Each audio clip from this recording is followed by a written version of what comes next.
Vous avez les Vélil, vous avez le métro, vous avez les bus, vous avez parfois le covoiturage qu'on organise avec le SMIRT. Mais la mobilité, ce n'est pas que ça.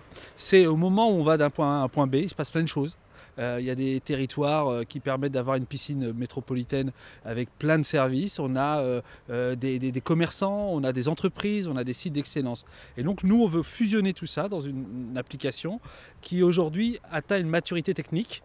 Mais il y a besoin de contenu, et les contenus, ce sont nos services et nos compétences qui l'amènent. Vraiment, ce qui fait la richesse de cette application, c'est les données, ce qu'on appelle en temps réel. C'est-à-dire on n'est plus dans devoir implémenter des données pour avoir une information. Aujourd'hui, on est connecté à des banques de données qui permettent d'avoir une image à l'instant T de l'offre de services territoriale. On a voulu amener plusieurs nouvelles fonctionnalités, notamment les services de la métropole.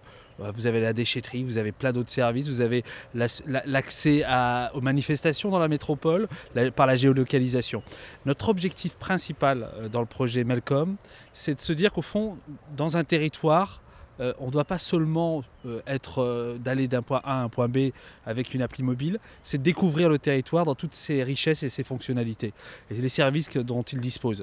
Et Melcom, ça nous permet ça. Elle a été une version importante puisqu'on a pu se caler techniquement sur cette version pour comprendre qu'en réalité, la réussite d'une application de ce type doit être à l'origine d'une nouvelle organisation territoriale entre différents acteurs du territoire.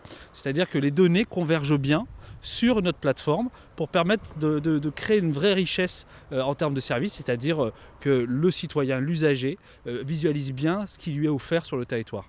Et ça, dans la version 1, on avait constitué des accords, des partenariats.